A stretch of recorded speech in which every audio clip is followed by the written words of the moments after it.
pero no sabemos lo que somos capaces hasta que tenemos que hacerle frente. Hasta que finalmente nos fajamos y le hacemos frente. Y en la adversidad, ¿qué aprendemos? A sobrevivir, a mantenernos respirando, gente, que no es poco. El que no aprendió eso durante el 2020 no estuvo aquí. El 2020 nos enseñó que había que seguir respirando. No había otra prioridad. No era mantener ni la piscina, ni pagarle al jardinero, ni tener una mascota nueva, ni comprarse un bote, los que tenían dinero, o trabajar. Era mantente respirando. Caramba, que no es poco. Trata de respirar. Y apenas teníamos una complicación en los pulmones, ya teníamos un pánico. ¡Ay, me voy! Porque había que respirar. Mantente respirando. Mantente respirando significa tienes que atravesar esta situación, como decía el primer ministro británico Churchill, cuando estés atravesando el infierno, por el amor de Dios, sigue caminando. Nadie acampa en el infierno, tienes que seguir caminando. Dios podría haberle permitido a Abraham que se quedara en Ur, a Moisés que se quedara a vivir plácidamente en la corte del faraón como si fuera el príncipe Carlos en Buckingham. Podría haberle apartado a David de Goliat, que nunca se lo encontrara, a Sadrach, Mesach y Abednego del horno de fuego, a Daniel le podía haber quitado el foso de los leones, a Elías le podía haber evitado conocer a Jezabel, esa hermosa mujer, a Nehemías de la cautividad, podía haberle a Juan el Bautista evitado a Herodes, a Esther de ser amenazada, a Jeremías de ser rechazado, a Pablo de naufragar. Pero Dios utilizó todo ese crisol de pruebas, ese tamiz, ese colador, para producir en ellos perseverancia, resiliencia, carácter. Y permíteme ser brutalmente honesto, que no es lo mismo que bruto y honesto. Brutalmente honesto. Algunos creen que hay que ser bruto y honesto y ofenden a todo el mundo. No, brutalmente honesto. Es un tema de semántica. Yo, como todo el mundo, detesto las crisis. No voy a hacer una apología en favor de las pruebas, yo las detesto.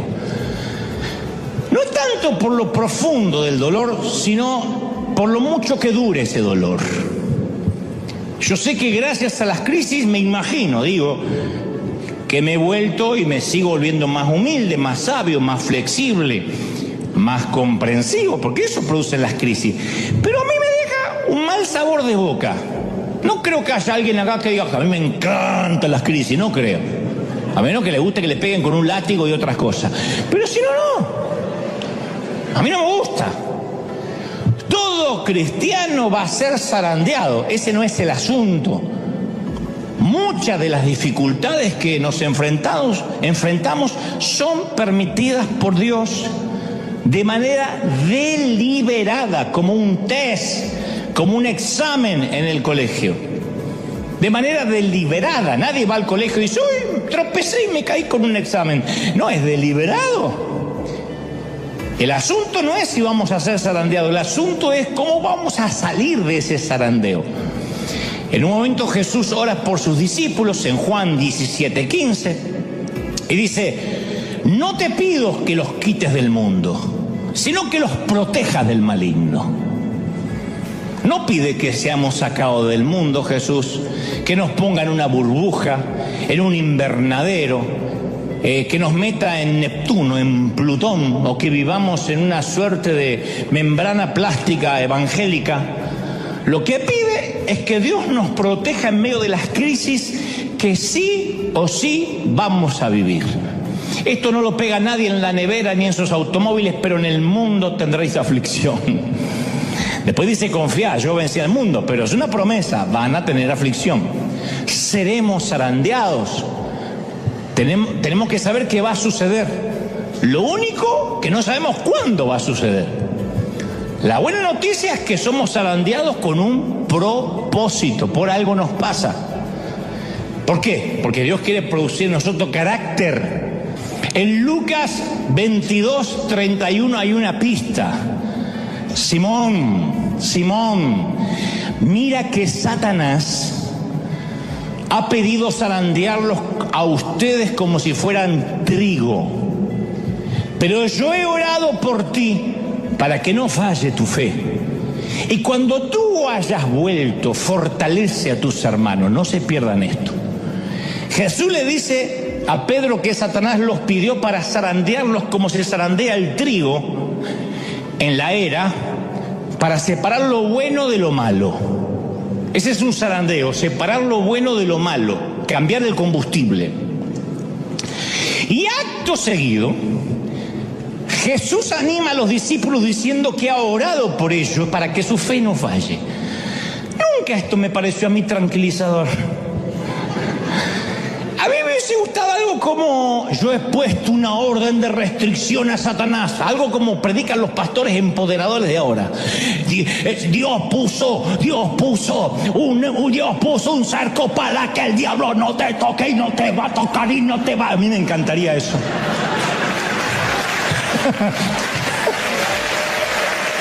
A mí me... Pero no es lo que dice. Jesús no va a poner una orden de restricción, no va a evitar el zarandeo. Y luego añade: cuando hayas vuelto, fortalece a tus hermanos. No dijo: si llegas a salir de esta, espero que por lo menos seas un fortalecedor. No vas a salir. O sea, deja claro que el zarandeo del enemigo está plenamente controlado y monitoreado por Dios. Siempre Dios tiene un plan. En otras palabras: Pedro, yo estoy orando por ti. He intercedido a mi Padre y hemos concluido en lo siguiente: vas a negarme 3 veces, vas a llorar, cuando llores te vas a arrepentir, cuando te arrepientas te vas a convertir en una roca, y sobre esta roca, sobre ese carácter voy a edificar mi iglesia. ¿Está claro? Chao, que la pases lindo. Notemos quién tiene el control. En Job 38:11 Dios dice que Él limita hasta las olas del mar. No es que, y el tsunami lo trajo el diablo porque quiso. Dice la Biblia, hasta aquí llegarás y no pasarás adelante, y hasta allí llegará el orgullo de tus olas. Dios le habla al océano. Esto significa que si Él controla hasta el océano, es que, aunque Satanás tenga un plan, tiene que pedir permiso. Jesús mismo lo explicó en Mateo 28:18. Dios me ha dado toda autoridad en el cielo, ¿y dónde más? Y en la tierra. Y esto lo prueba. Marcos 1:27 afirma: Él manda aún a los espíritus inmundos y le obedecen. O sea, no hay temporadas en que Jesús tenga más autoridad y temporadas donde Jesús tenga menos autoridad. El lobo no puede tomar la oveja sin el permiso del pastor, y el pastor solo va a permitir cierto ataque si el proceso a la larga valdrá la pena. ¿Estamos hasta ahí, sí o no? Entonces, ¿cuál es el propósito de la prueba de Pedro? Que vuelva y dé testimonio a la iglesia. Cuando vuelvas, confirma a tus hermanos. Jesús permite que Pedro sufra la prueba para que anime a sus hermanos. Entonces, nuestra dificultad, esta enfermedad de ahora, esta crisis, nos está preparando para ser una voz de aliento. Dios no quiere más una iglesia que finja poder. Quiere una iglesia que haya atravesado las pruebas, las crisis, haya tocado fondo y en el fondo haya encontrado roca y lo pueda contar. Allí está Jesucristo, hay roca. ¿Sí o no? Entonces, todo lo que necesitamos recordar, como dice 1 Corintios 10:13, es: vosotros no habéis pasado por ninguna prueba que no sea humanamente soportable. Y podéis confiar en Dios, que no dejará sufrir pruebas más duras de las que vas a soportar, de las que podéis soportar. Por el contrario, dice el apóstol, la prueba hará que seas más fuerte, y Dios proveerá la salida para que puedas soportar. Habrá un éxito, una salida al final. Entonces, la mayoría de los entendidos teólogos leen en Isaías 14:13 la descripción de la caída de Lucifer. Dicen que eso habla de Lucifer, yo lo creo. Dice: voy a subir hasta el cielo, en palabras de Lucifer. Voy a poner mi trono sobre las estrellas de Dios. Voy a sentarme allá lejos en el norte, en el monte donde los dioses se reúnen. Subiré más allá de las nubes más altas y seré como el Altísimo. No son palabras de Nabucodonosor, son palabras de Lucifer. Y debido a que trató de ser como Dios, cayó delante de Dios a través de la historia. Y él se ha pasado la vida tratando de convencer al hombre que haga lo mismo, que caiga.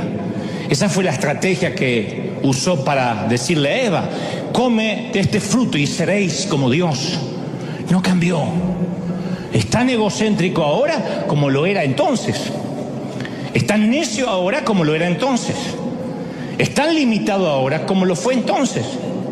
No lo olvide, todos los ángeles son inferiores a Dios, todos. Dios es omnipresente, está en todas partes a la vez. Los ángeles no pueden estar en todas partes a la vez. No pueden reproducirse, son asexuados.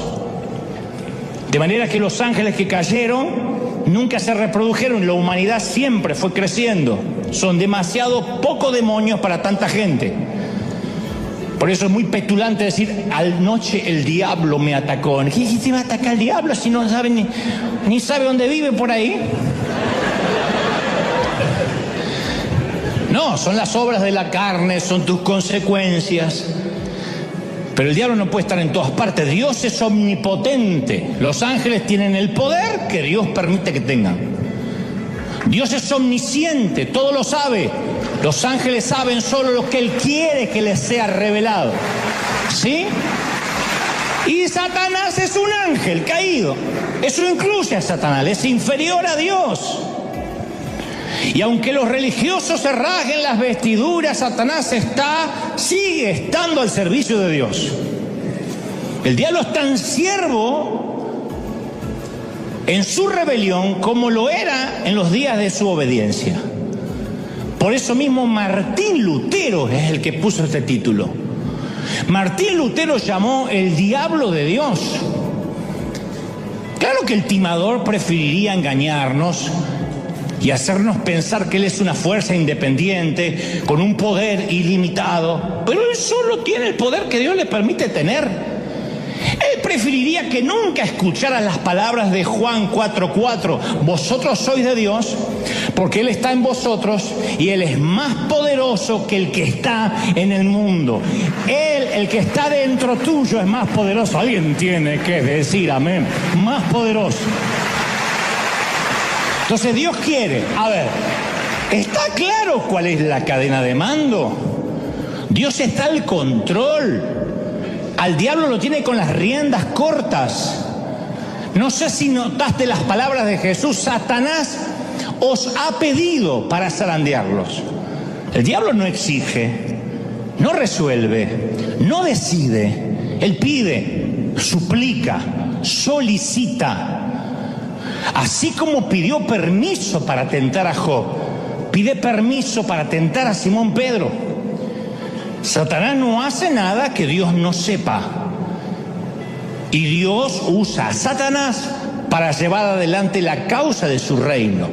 ¿Cómo usa Dios a Satanás para hacer la obra del cielo? Lo usa para entrenarnos. Se vale de él para zarandearnos. Porque todos tenemos la misma enfermedad del diablo, hasta el más dócil de nosotros. En un momento tiene un concepto más alto de sí mismo del que deba tener. En un momento a todos, no solo los argentinos, se le vuelan los pájaros. Yo he visto mexicanos agrandados y salvadoreños agrandados como zapatillas de monja. Yo los he visto.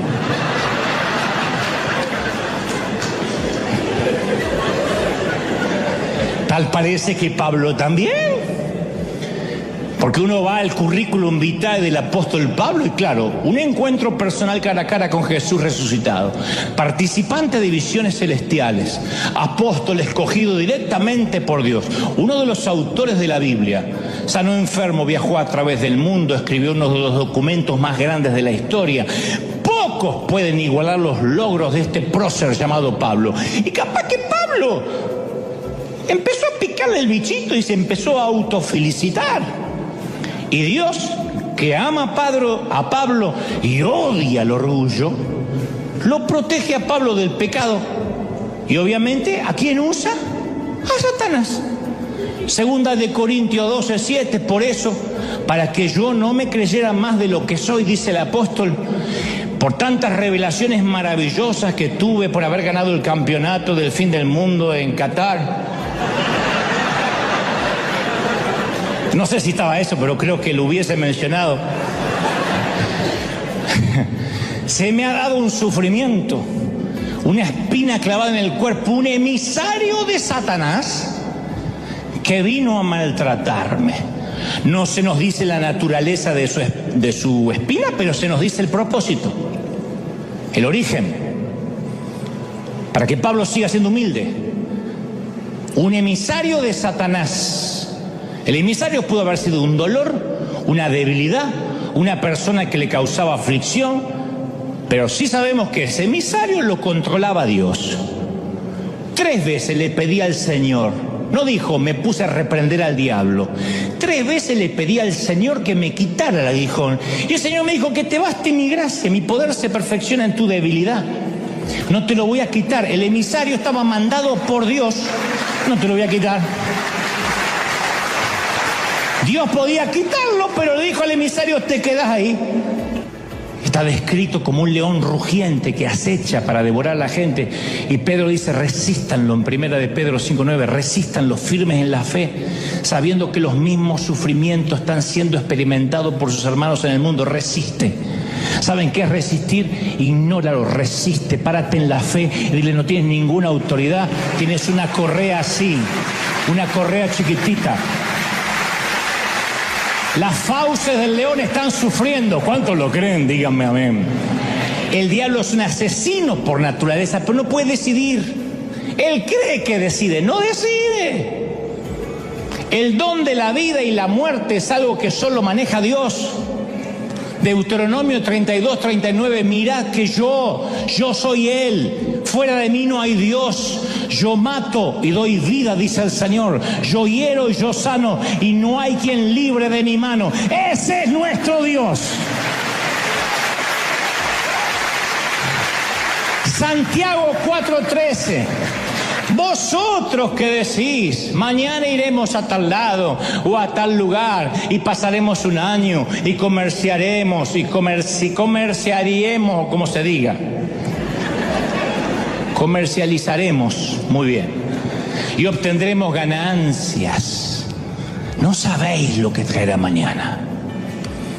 ¿Qué es tu vida? ¿Eres niebla que aparece por poco tiempo y desaparece? En lugar de eso tienes que decir, si Dios quiere, viviremos aquello. Si Dios quiere, haré tal cosa.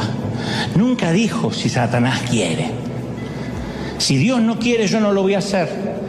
Si esta noche llego a casa, es porque Dios me llevó a casa. Si tengo un ataque al corazón camino a casa, es porque también Dios me llevó a casa, al otro domicilio. Me llevó a casa. Satanás no tiene la última palabra. ¿Estamos de acuerdo, sí o no?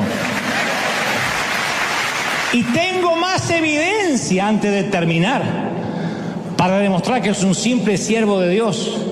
Segunda de Corintios 4:4 dice, el Dios de este siglo cegó el entendimiento de los incrédulos. Hay un Dios de este siglo, Satanás, que cegó el entendimiento de los ateos. Claro, él es un gran cegador. De hecho, algunos de ustedes, si no es aquí, allí en casa, están ahora ciegos, lo que significa que me están escuchando y este mensaje no los conmueve y capaz que solo están mirándolo para refutar o para criticar el mensaje, y es porque están ciegos, no tienen papilas gustativas espirituales. Pueden que el mensaje los enoje, pero no les despierta adoración, ni pasión, ni celo, ni amor, ni resolución por obedecer. Porque Satanás es un gran cegador. La pregunta ¿es poderoso en su cegamiento? ¿Tiene la última palabra? ¿O Dios es el que hace irrumpir la luz en la vida cuando quiere? Pablo dice en 2 de Corintios 4:6, de las tinieblas resplandecerá la luz. y resplandeció en nuestros corazones para la iluminación del conocimiento de la gloria. Cuando Dios se propone encender luces en tu corazón, no hay demonio que lo pueda detener. Dios se enciende y dice: a mirar, a verme con ojos nuevos. ¡Oh! Dios domina la voluntad de sus ángeles, y eso incluye al diablo. Manda a los espíritus malignos y obedecen. Por lo tanto, si desobedecen es porque Dios quiere que desobedezcan. Les permite desobedecer. Si Dios permitió la caída de Satanás es porque, no porque estaba indefenso, es porque tenía un propósito para esa caída. Y tal vez hoy estemos en una temporada de zarandeo, como empieza el mensaje. Y esta temporada es de tanta importancia como la temporada de cosecha. Muy importante. Porque el proceso de zarandeo nos refina, nos entrena. Nuestra oración durante esta temporada de zarandeo tiene que ser, no pedir: Señor, no quiero ser más zarandeado, sino: Señor, ayúdame a atravesar bien el proceso. ¿Están conmigo, sí o no? Que mi fe sea ratificada. El entrenamiento de David se produjo en cuevas del desierto, no en los pasillos de mármol del palacio. El entrenamiento de José fue en las prisiones de Egipto. Moisés aprendió y se volvió humilde mientras trabajaba como pastor en las arenas del Sinaí. A Jacob se le asignó el profesor Labán como instructor por 14 años. Y cada uno de estos líderes, cuando se enfrentó a un reto difícil, tuvo la oportunidad de vengarse, de negarse, de echarse atrás o escapar. No hicieron nada de eso. David se convirtió en uno de los mayores reyes que tuvo Israel. José se convirtió en el segundo hombre de autoridad de Egipto. Moisés sacó a 2 millones de personas o 3 millones de personas de la esclavitud. Jacob se convirtió en el padre de las 12 tribus y ayudó a poner los cimientos para la gloriosa venida del Mesías. ¿Dónde? En el zarandeo, en el cambio de combustible.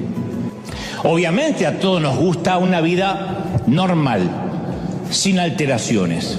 Pero a todos, sin excepción, en algún momento nos llega una temporada de crisis. Quien diga: a mí nunca me llegó una temporada de crisis, o está mintiendo o vive dormido, porque las crisis llegan. Tal vez un colapso económico, un ser amado que parte a la eternidad antes de tiempo. Cuando digo antes de tiempo es que no se va de viejito, sino que un accidente, un infortunio, una tragedia nos lo quita. Nos descubren en un análisis de rutina que tenemos un tumor maligno que hay que empezar a tratar. O nuestro hijo toma un camino que deshonra todo aquello que le enseñamos y todo aquello en lo cual creímos, y de repente nos deshonra. No queremos ni que miren las redes sociales de nuestro hijo porque nos avergüenza. Cierta vez yo conocí a una mamá que el bebé que tenía en su vientre le habían diagnosticado grandes defectos cognitivos y los amigos no sabían qué decirle. Entonces algunos decían: no, el bebé está sano, tienes que confesarlo, tienes que tener fe, y oraban por la pancita de la mamá y todos se pusieron a orar y el bebé no nació sano, como suele pasar. Entonces algunos decían: miren que los ateos, los inconversos los están observando, no lloren, no se entristezcan, muestran que tienen gozo y victoria. Otro decía: Dios los debe amar mucho, los ama demasiado, por eso les dio un hijo retardado, porque los ama mucho. Ni siquiera te voy a decir lo que sintió esta pareja con ese comentario tan ridículo, ¿no? Lo que les provocó. Pero terminaron por ignorar los comentarios de todo el mundo y decidieron unirse como pareja más que nunca, a crecer a través de su íntimo, de su dolor íntimo, de su dolor privado, de su propio dolor que nadie podía de afuera opinar. Hoy ellos afirman que no renunciarían a ese crecimiento maravilloso que tuvieron como pareja, como familia, por tener un hijo más saludable, no lo cambiarían. Y no lo dicen como resignados. Ellos dicen que esa experiencia los hizo mejores personas. Sacó la mejor versión de sí mismos. Claro, a nadie le gusta ver a un hijo enfermo, o con una minusvalía, o limitado. Pero cualquier crisis, sea lo que sea, nos lleva a un embudo, a una pregunta. ¿Sobre qué puedo edificar mi vida de manera que las circunstancias no me roben la felicidad? ¿Sobre qué tiene que estar edificada mi vida para que pase lo que pase yo siempre siga teniendo gozo? Los investigadores observaron que las personas que son capaces de enfrentar la adversidad terminan siendo más fuertes que antes. Hay toda una generación de cristal que se ofende por cualquier cosa, que un vientito ya, ay, sí, no voy mal a la iglesia porque me miraron mal, me sacaron mi asiento. Que acá no pasa, pasa en el otro servicio. Pero hay otra generación que se ha hecho fuerte, a fuerza de que de golpes. Y así como existe el estrés postraumático, los investigadores hablan del estrés o del crecimiento postraumático. Del crecimiento postraumático, los traumas que hacen que nos desarrollemos, que tengamos otro carácter. Y estos investigadores sostienen que la adversidad conduce al crecimiento. La adversidad nos hace fuertes, o sea, la adversidad nos lleva a crecer más que ninguna otra cosa que pueda existir. La adversidad es lo que nos hace crecer. Muéstrame una mujer, un hombre que tuvo adversidad en su vida, y yo te voy a mostrar a alguien con carácter firme, no necesariamente amargado o amargada. Porque en la adversidad descubrimos de qué estamos hechos. Un líder, ¿cómo se muestra un líder? Y en tiempos de pandemia, en tiempos de tempestad, de zozobra, en tiempos de los vientos golpean la barca, ahí es cuando se para un líder. En los tiempos de recesión, en los tiempos de guerra, uno ve lo que tiene dentro como si apretara un dentífrico. Y a veces decimos, ay, yo nunca podría pasar lo que pasó a esa persona. Yo creo que si estuviera en su lugar me moriría. No me digas que no lo pensaste alguna vez viendo a una pareja de padres en un panteón enterrando un ataúd blanco, echando un puñado de tierra sobre el ataúd en donde yace su niño. Tú dices, yo vivo algo así y creo que no salgo nunca más debajo de la manta, o me tiro encima del cajón. Y luego atravesamos algo similar o peor y vemos que el corazón sigue latiendo, que el mundo sigue girando, aunque muchas veces nos queremos bajar. El mundo sigue girando. Uno quisiera que el mundo se detenga, que esté en low motion, en cámara lenta, porque hoy tenemos un funeral. Y el mundo sigue. Siguen los vendedores en la puerta, sigue alguien chismeando, sigue la suegra diciendo, los voy a visitar un día de esto. La vida sigue. Resiliencia, como nosotros con los hijos. A ver, hijo, prueba de hacerlo tú solo, hasta para enseñarnos a andar en bicicleta.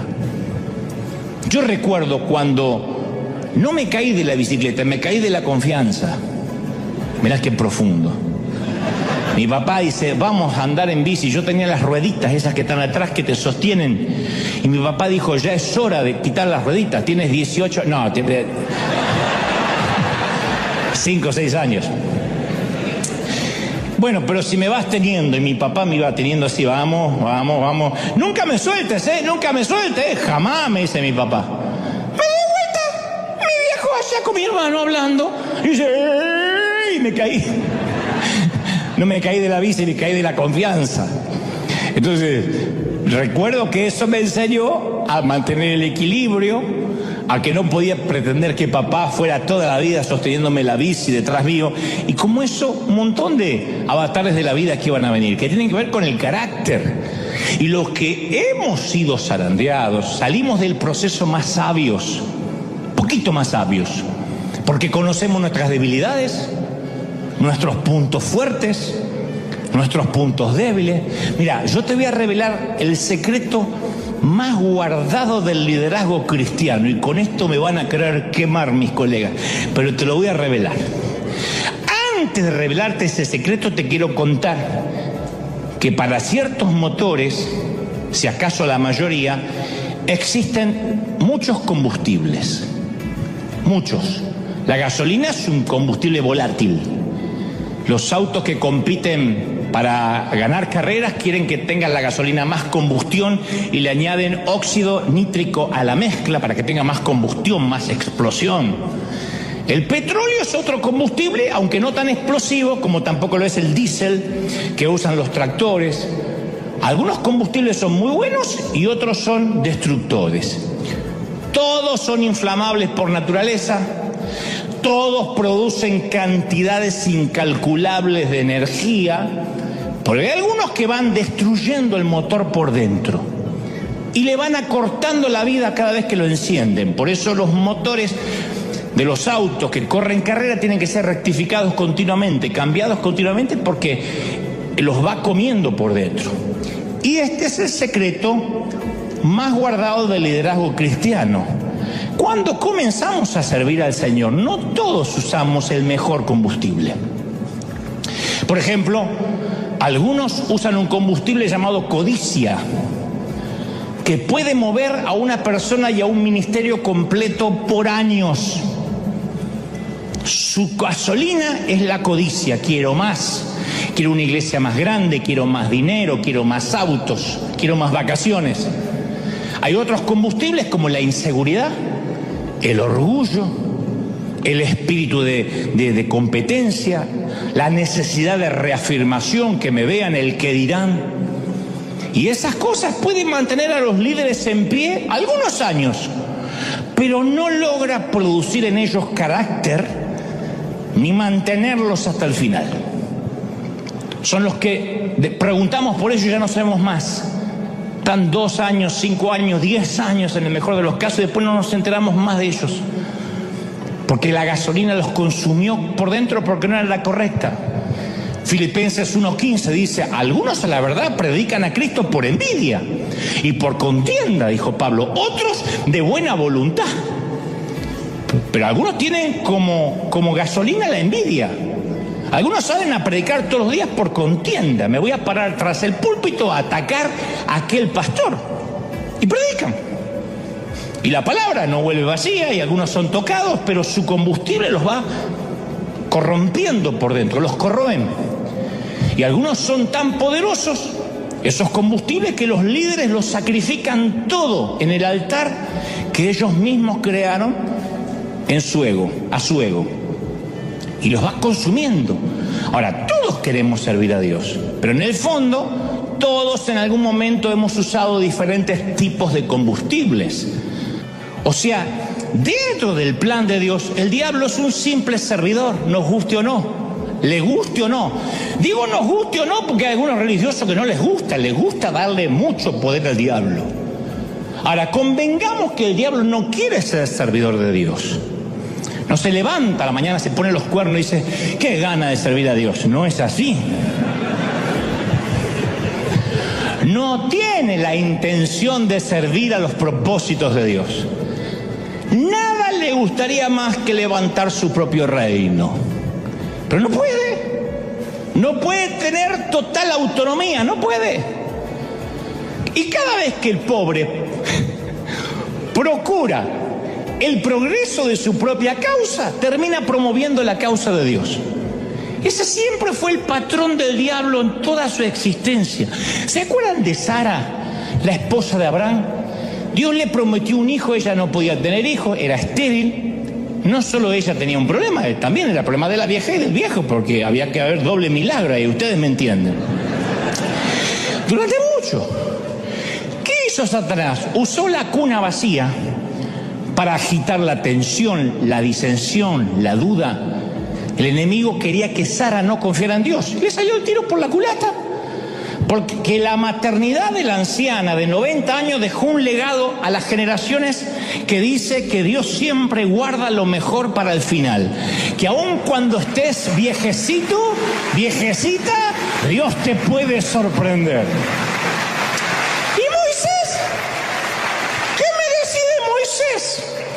Satanás y sus hordas celebrando el día que el joven príncipe tuvo que huir de Egipto. Pensaba que había hecho descarrilar el plan de Dios cuando en realidad jugó a favor de Dios. Dios usó la derrota y el desierto para entrenar a Moisés. Y Daniel. Satanás celebraba cuando se llevaban cautivos los jóvenes de Jerusalén. Dijo, ya está, aislé y puse en cautiverio a los jóvenes más piadosos.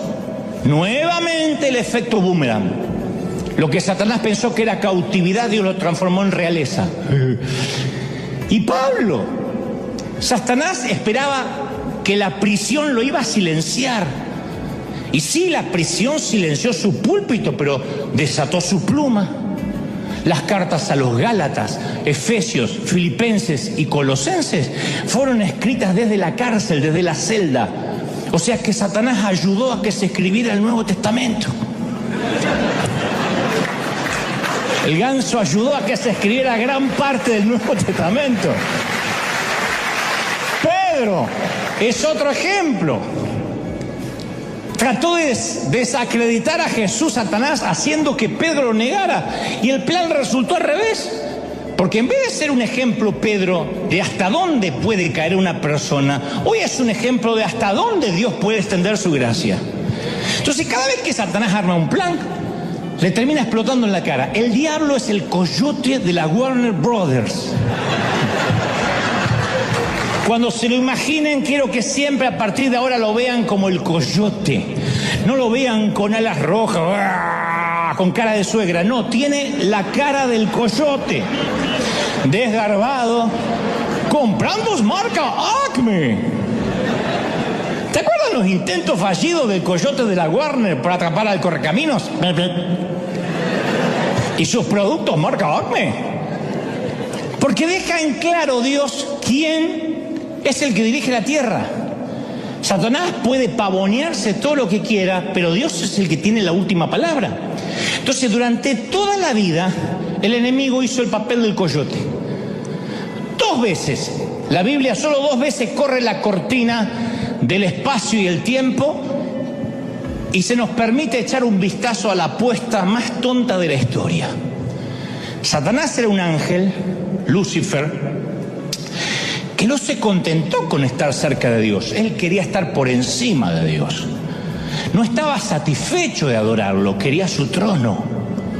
Y según Ezequiel tenía una belleza sin comparación. Ezequiel 28:12 dice, tú eras modelo de perfección, lleno de sabiduría, de perfecta belleza. Estabas en el Edén, el jardín de Dios, adornado de toda clase de piedras preciosas y caminabas entre las estrellas. Tu conducta fue perfecta desde el día que fuiste creado hasta que apareció en ti la maldad. El tipo caminaba pechito de paloma como un argentino por las nubes así. Era una mezcla de Ronaldo con el talento de Messi. Y las ganas de Chicharito. Y tanto Ezequiel como Isaías, describen al ángel más hermoso que cualquier criatura, sin embargo, más necio que cualquier otro ser que haya vivido. Porque el orgullo fue su caída. Pero tengo que decirte, Satanás ha pedido para zarandearte. Y yo voy a orar para que tu fe no falte, no te falle, para que te sostengas, para que te mantengas, para que resistas. No ahora, hasta que Cristo venga, para que tu carácter sea más fuerte, para que salgas zarandeado pero en victoria, para que no bajes los brazos, para que no creas que estás derrotado. Es parte de la historia, pero tienes que saber que estás controlado. Si hay un cerco que se abre, va a ser porque Dios lo permite, o porque tú en desobediencia abras ese cerco. La desobediencia, el pecado, te deja a expensas del enemigo. Él anda como el león rugiente buscando a qué devorar. Cuando tú te pones bajo la presencia de Dios, automáticamente la protección que vino sobre Job viene sobre ti. Y si te va a tocar es porque Dios lo permite, o tú lo permitas. ¿Cómo? En pecado, en rebelión, en obediencia, y solito te vas y te entregas en manos de aquel que está buscando para matarte. No obstante, si dices, a pesar de mis errores, a pesar de mis yerros, a pesar de mis equívocos, yo todos los días corro la gracia, todos los días voy a la presencia del Señor y pido su protección. Tienes que saber que no importa, no hay diabetes, no hay pandemia, no hay virus, no hay cáncer, no hay metástasis que va a matarte si Dios no quiere que te mate. Si Dios te quiere llevar de algo, te va a llevar, con algo te va a llevar, algo se va a valer para llevarnos. Pero eso no viene porque Dios se descuidó, porque estaba ocupado, es propósito de Dios. Es maravilloso saber que uno está viviendo en el propósito de Dios, es maravilloso. Nada va a pasar que Dios no lo disponga. El avión no se cae si Dios no quiere que se caiga. Si hay un propósito, eso te hace vivir la vida en paz, con felicidad, con gozo, perderle el miedo al enemigo.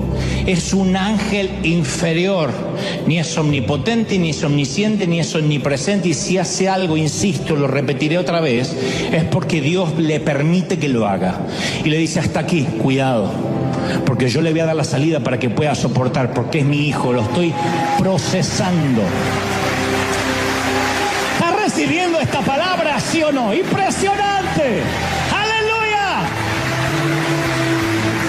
Levanta tus manos al cielo, vamos a orar. Padre, di conmigo, Señor Jesús, fuerte, entra en mi corazón, perdona mis pecados, anota mi nombre en el libro de la vida. Comienzo otra vez. Y yo sé que por ahí a alguno aquí todavía le cuesta imaginar, o te cuesta imaginar que lo que estás viviendo podría resultar en algo bueno. Tú dices, no me digas, ¿de verdad? No inventes. Lo que yo estoy viviendo me estás diciendo que es el diablo con permiso de Dios. Me estás diciendo que estoy en un ambiente controlado para algo.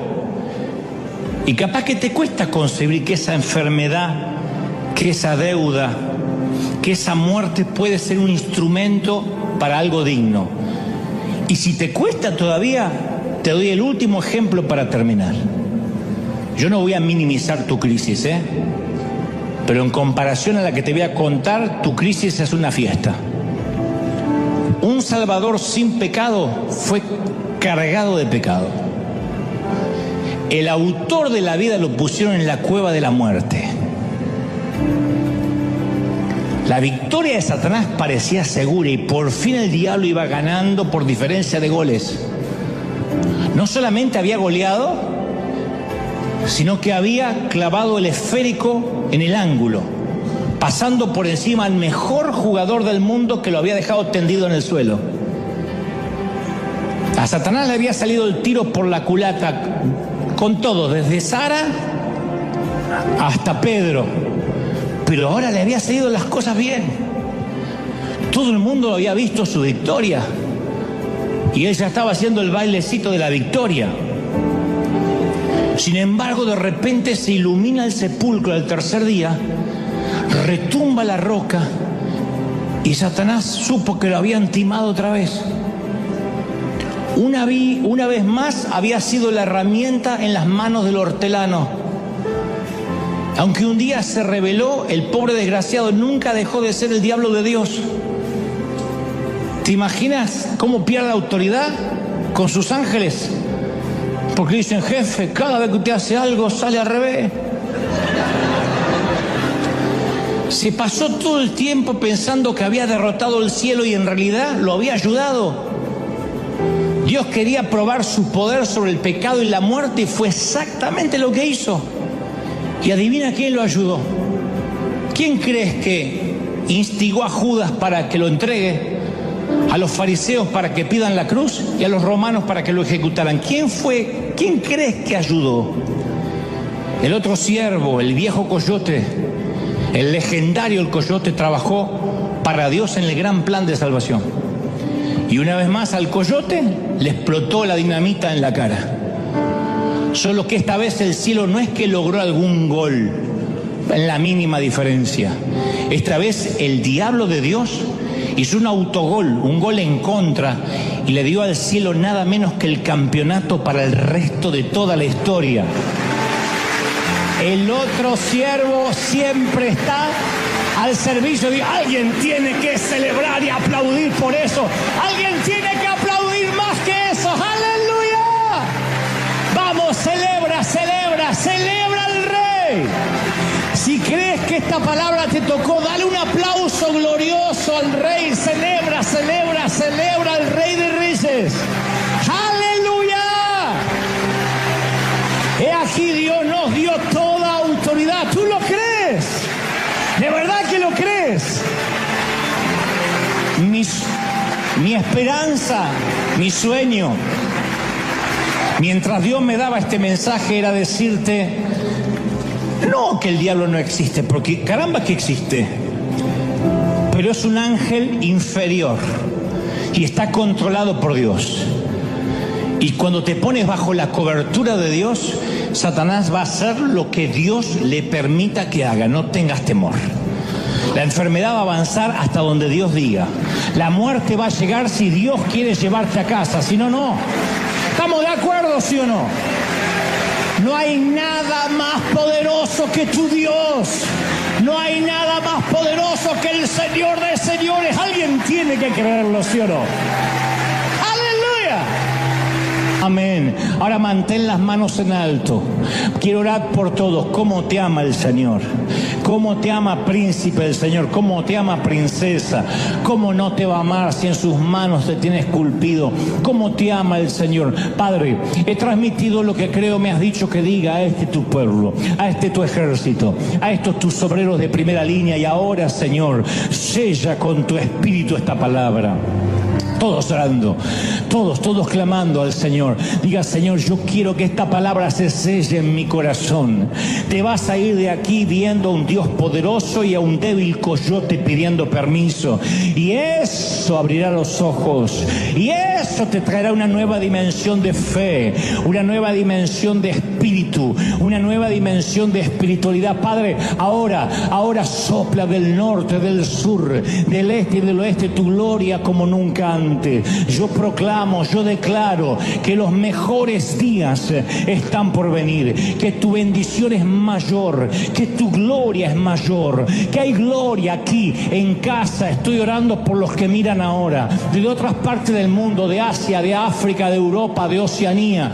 Ahí está el Señor, ahí está sosteniéndote. No te entregues, mami, no te entregues, papá. Hijo, no baje los brazos, dice el Señor. Yo estoy contigo. No te entregues, vamos, levanta la mano y comienza a clamar. Somos miles aquí y yo estoy queriendo que nos unamos juntos, unánimes, clamando, pidiendo, Señor, gloria de eterna venga sobre nosotros, unción eterna venga sobre nosotros, corriente del Espíritu sopla, corriente del Espíritu derrama tu gloria, tu presencia. Yo sé que vienen tiempos nuevos, tiempos de gloria, cosas que ojo no vio, ni oído yo, ni han subido a tu corazón. Yo lo creo, yo lo declaro, yo proclamo tu bendición. Vamos, levanta las manos al cielo una vez más y dile, Señor, recibo esta palabra. Uy, te hace libre esta palabra, te quita la cautividad de la mente. El Señor te hace libre. Recibe. Estás viendo no solo a Dios, sino hasta al enemigo con ojos nuevos. Y cuando ves al enemigo con ojos nuevos, dice, no tengo de qué preocuparme. Si hay alguien con temor porque ha abierto puertas, dile, Señor, yo me meto bajo tu cobertura. Tu sangre me cubre ahora, tu gracia me alcanza, tu sangre me cubre, y me cubre en el hospital y en el panteón y en casa y en el campo y en la ciudad y en mi salida y en mi entrada. Viva donde vivas, te sana el Señor, te toca el Señor, te bendice el Señor. Padre, he transmitido a este tu ejército lo que me has dicho que diga, y soy libre de esta palabra. Quede sellada, atada a su cuello, escrita en las tablas de sus corazones. Lo creo, lo declaro. Di conmigo, Señor Jesús, me voy libre, fuerte, de la cautividad del enemigo.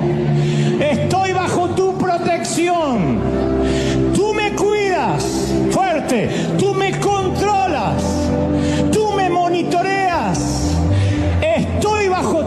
tuyo. Estoy bajo tu protección. Amén, amén y amén. Gloria al Señor. ¡Hay gloria, mis queridos! Dale ese aplauso al Señor, al Rey de Reyes. ¡Hay gloria, gloria, gloria! ¿Cuántos se van bendecidos? Celebra, celebra, celebra al Rey. ¡Aleluya! Chao, gente. Hasta el domingo que viene. ¡Que Dios te bendiga! Chao, chao, chao, chao. Chao, bendecido. Chao, chao, bendecido. Chao, chao, bendecido. Chao, chao, bendecido. Chao, chao, bendecido. Chao, chao, bendecido. No te asustes por la noche, porque la noche es para descansar. Te dicen cosas tales como deja la luz encendida y tú dices no, hay que apagarla. No, pero tengo miedo. No tengas miedo, la noche se hizo para descansar. Si fuiste niño, en algún momento dijiste cosas como no quiero que se haga de noche, no me gusta. Como que las ganas de jugar continúan a pesar de que el físico no nos da más. Si fuera por nuestros niños más pequeños, ellos no tendrían noche nunca, no descansarían nunca porque dicen, oh, otra vez hay que dormir. Mientras que algunos adultos depresivos admiran, sueñan, ambicionan la cama con esperanza. Los niños no quieren saber nada con ir a la cama y entonces uno le tiene que decir que los tiempos de oscuridad son para que descanses. En términos espirituales, creo que los términos de oscuridad, los tiempos de oscuridad, los tiempos de zozobra, de quietud, también nos preocupan porque sentimos como que Dios se aleja de nosotros. Así que cuando yo me puse a escribir el sermón el día sábado, pude sentir que el Espíritu Santo me decía, dile a mis hijos que la oscuridad es parte del plan, que el silencio es parte de mi amor hacia ellos. No es un sermón popular, no es algo que despierta muchos amén, pero es algo que tiene que ver con la vida real. Meditaba que el libro de Génesis termina con una sola familia, tan pequeña como para que la Biblia pueda enumerar cada uno de los hijos. Y luego vamos al libro de Éxodo, que es el segundo libro del canon bíblico, y comienza con una muchedumbre de israelitas que trabajaban como esclavos bajo el hostil faraón. Hay una brecha entre la primera familia, que tiene unos cuantos hijos, y de pronto la muchedumbre que trabaja como esclavos bajo el faraón en Egipto. En ningún lugar del relato se escribe lo que sucedió en los 4 siglos del medio. Hubo 400 años entre el último capítulo de Génesis y el primero de Éxodo. 400 años es casi el doble del tiempo de la existencia de los Estados Unidos en el mundo. 4 siglos donde el cielo, por alguna razón, se cerró o permaneció callado. Luego de ese silencio, de esa oscuridad, no hay registro de lo que pasó. ¿Qué hizo que esa primera familia de Génesis deviniera o terminara en esclavos sirviendo a Faraón? No hay una revelación, hay revelaciones históricas, pero no bíblicas, respecto a cómo llegaron hasta ahí. Pero allí están, son una muchedumbre, sirven como esclavos, y ahí en Éxodo aparece Dios, después de 4 siglos de silencio. Entonces, ¿por qué hace silencio el Señor? ¿Por qué a veces despliega su poder y hay momentos que por 4 siglos hace silencio? ¿Por qué? Porque creo que el silencio tiene que ver con su amor. Salmo 121:4 dice, he aquí, no se adormecerá ni dormirá el que guarda a Israel. Silencio no significa que Dios esté durmiendo. Silencio no significa que Él te deje de amar. No hay cosa más hermosa cuando alguien te dice, aunque no podamos estar juntos, porque no sé, el amor de tu vida está al otro lado del océano, tú dices, pero igual yo estaré pensando en ti. Miraré la luna a la misma hora. Oh.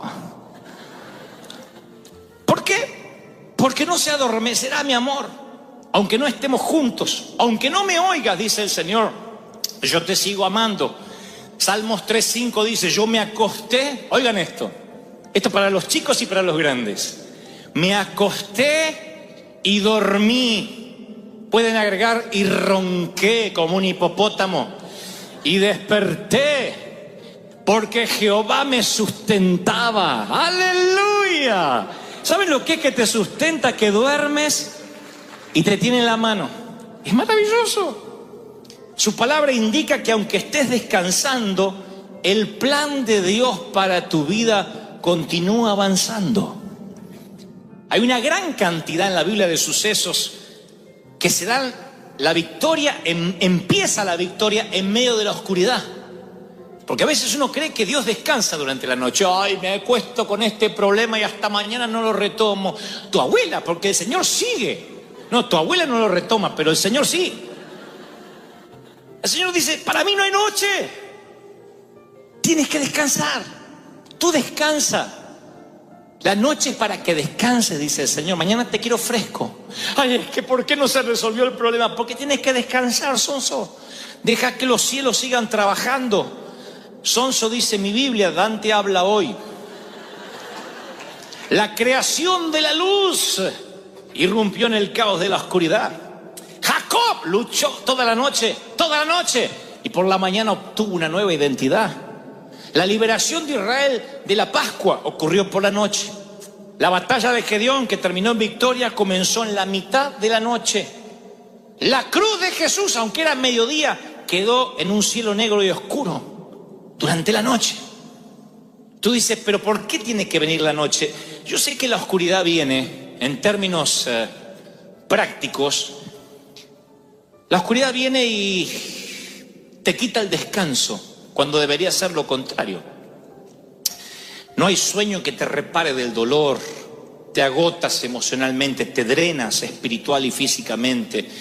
Y el dolor es tan grande que pareciera que te deja en una noche continua, crónica, que no termina más. Y la oscuridad llega a veces por algún acontecimiento que no esperamos. Tú dices, ¿y qué es la oscuridad? La oscuridad es una relación que se destruye, un hijo que se revela, un desastre financiero, un revés financiero, el sueño que se muere y sientes que tú también te mueres un poco con ese sueño. Y dices, siento que estoy a tientas en la oscuridad, que no veo con claridad. Cuando está el día, es como que hay más esperanzas. Pero llega la noche y el dolor es agudo. Y aparece sin razón. No hay razones para la oscuridad. Oras y no hay respuesta. No hay sentido de cercanía con Dios. Tu alma se siente árida, estéril. No estás en el desierto está en ti.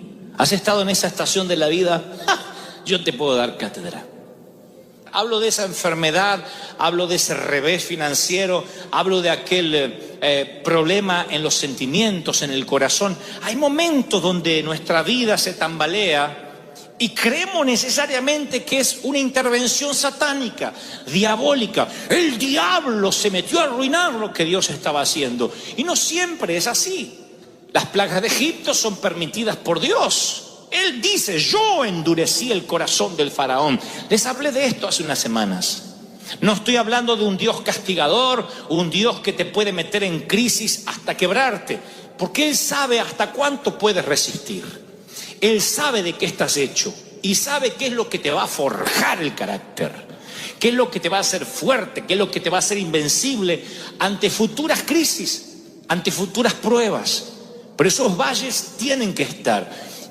Uno de los valles, una de las oscuridades que siempre te recordaré, es la que la Biblia describe como el valle de lágrimas. Literalmente el Salmo 84:5. Este es el valle, la oscuridad, donde vas solo y debes atravesarlo. Tiene que ver con los valles de la vida real. La Biblia dice que la vida va a tener estos valles. Así que hay un valle al que vas solo, hay uno al donde Dios te lleva y otro que ocurre a causa de tu llamado. Pero el primero es uno que va solo, es la oscuridad que te lleva ahí porque tiene que anochecer para que también amanezca el día siguiente. ¿Me están siguiendo, sí o no? Dice la Escritura, Salmo 84:5, dichoso el que tiene en ti su fortaleza, que solo empieza en recorrer tus sendas. cuando pase por el valle, por la oscuridad de las lágrimas, no se pone ahí a decir, ay, es que no voy a salir. Voy a morir acá porque así soy yo, así era mi cuñada y mi comadre. Dice, no, cuando pase, dice, no cuando se quede a vivir, cuando atraviese, lo convertirá en una región de manantiales. También las lluvias tempranas cubren de bendiciones el valle. Dice una versión, será bienaventurado aquel que pase por el valle de lágrimas y lo cambie en fuente. O sea, momentos de llanto, aprende a contentarse. Dios dice, esto es algo que te va a pasar en la vida. Y tú dices, ¿cómo pretendes que me contente en un funeral? No dice la Biblia que te pongas feliz, a menos que la suegra, bueno, no dice celebra, no, dice contenta, tienes que contentarte. ¿Qué es contentarte?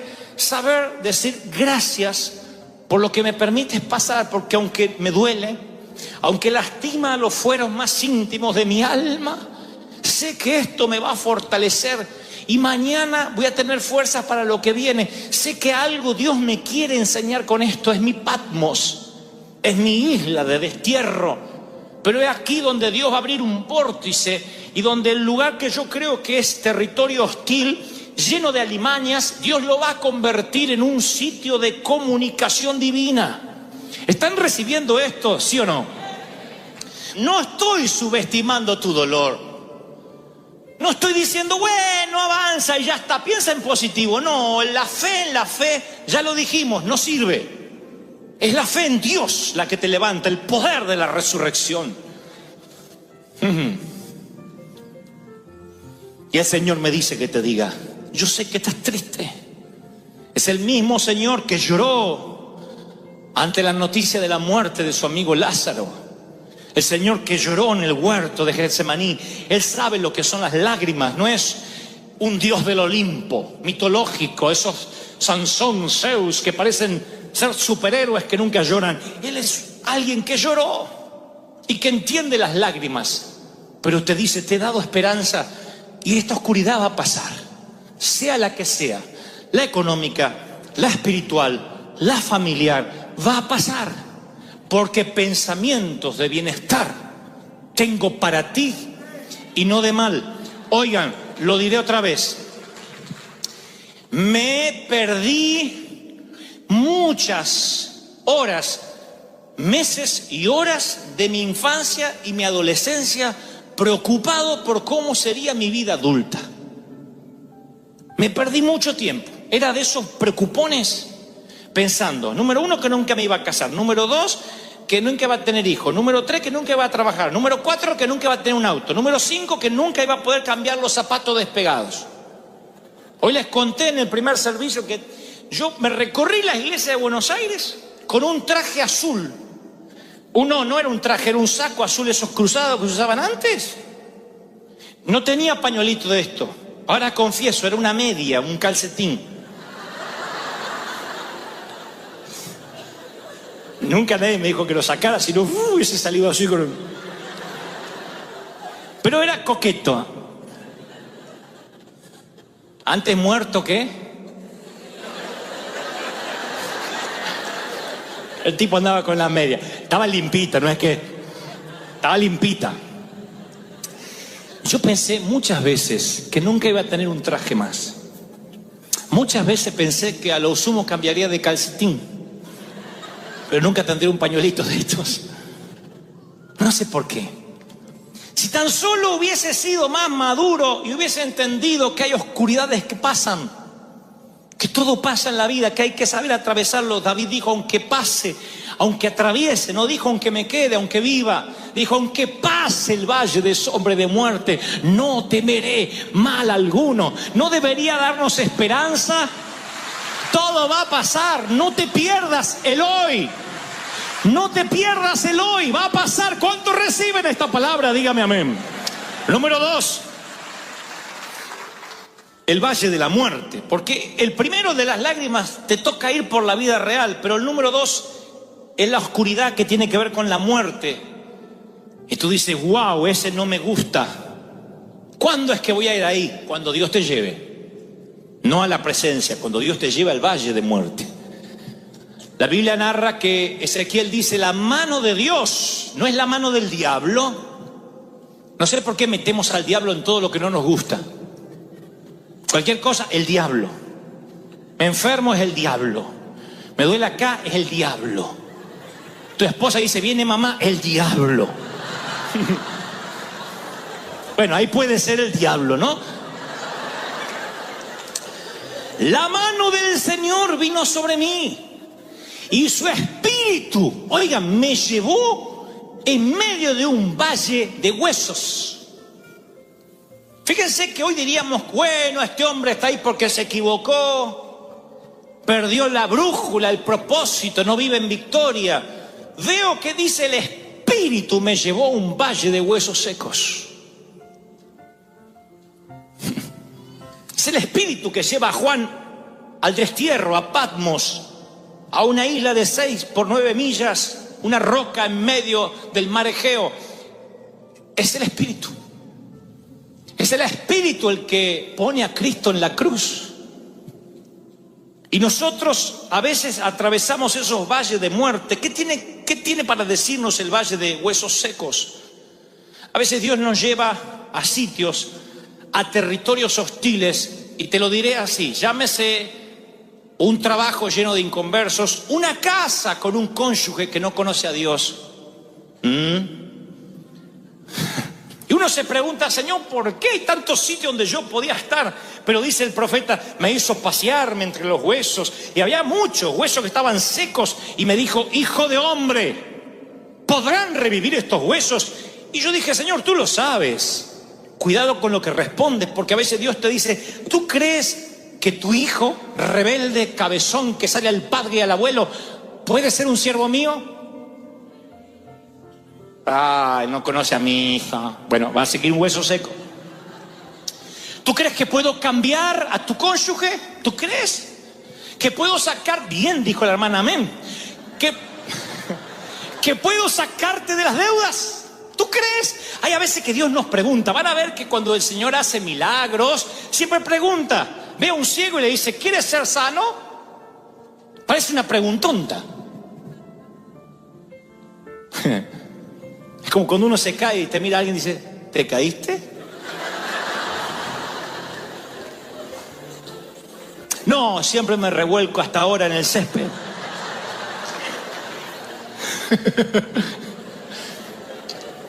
¿Por qué el Señor preguntaría, ¿tú crees que pueden revivir estos huesos?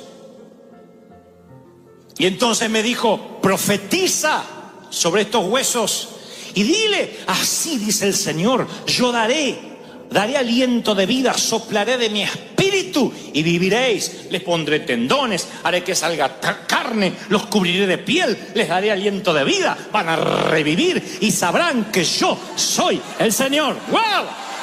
¡Aleluya! ¡Aleluya!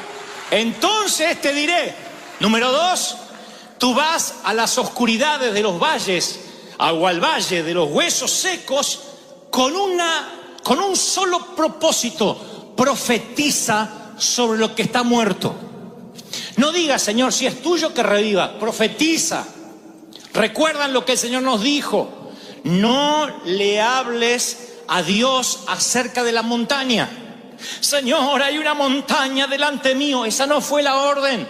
Dios nunca dijo, cuando te encuentras ante una montaña, órame a mí para que yo te la quite. Él dijo, dile a la montaña, muévete, háblale de Dios a tu montaña. Dile, muévete, profetiza. ¡Wow! ¿Cuántos están recibiendo esto? Dígame amén. Te paras entre la montaña y le profetizas. Caminas entre los huesos secos y profetiza. ¿Cuánto hace que no abres la cuenta bancaria en internet? Mira los números rojos, los cheques, lo que tienes para pagar. Y en vez de llorar y decir, Señor, mándame algo, ¿no habrá quedado algo en alguna chaqueta? En vez de hacer eso, ¿cuánto hace que no has profetizado? En fe, caminar sobre las finanzas muertas, sobre la quiebra y decir: en el nombre del Señor profetizo que los recursos vienen, que la providencia se suelta, que los cielos se abren, porque Dios me trajo aquí en el Espíritu para que se revierta. ¡Aleluya! ¿Están recibiéndolo, sí o no? Profetiza. Espera que tu hijo se duerma esta noche y profetízale. Al grandote, digo, al mamut. Porque a los nenitos es fácil profetizarse, pero el mamut de 22, 18, con las patas peludas.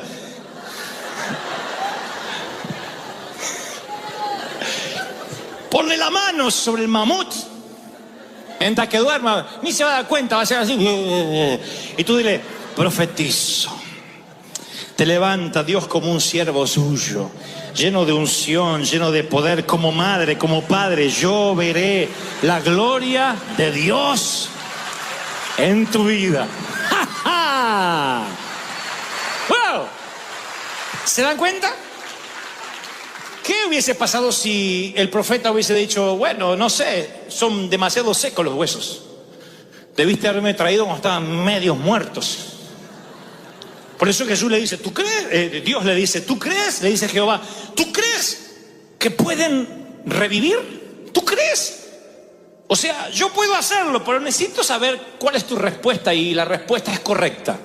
Él dice: tú lo sabes todo, tú puedes hacerlo. Y así ocurre el milagro. Debes profetizar para salir de tu segundo valle de la oscuridad. Y luego, para finalizar, hay otro. Es el menos popular, pero sé que muchos de ustedes han estado allí, me lo ha mostrado el Espíritu Santo. El primero es el valle de la vida real, el valle de lágrimas, tiempo de reír y tiempo de llorar. Y ese valle de lágrimas hay que convertirlo en fuente, aprender a contentarse a pesar del dolor. El segundo tiene que ver con lo muerto, lo que parece que no va a resucitar, y allí no opera la fe preventiva, sino la fe de resurrección, la fe que transforma lo que va camino a lo pútrido, lo que va camino a la entropía, a pudrirse, a transformarse en algo que está vivo. Y lo tercero es el valle que viene a causa de la unción. Tengan atención a esto, porque por desconocer esto es que nos convertimos en un evangelio fácil, liviano, playito, donde cuando viene el primer problema se nos va el llamado a cualquier lugar. Tienen todo el llamado para servir en Uganda, en la India, acá y allá. Viene el primer problema, o van a Uganda y tienen que hacer equilibrio en el agujerito del baño y dicen: Dios no me llamó para esto. Extraño mi trono blanco.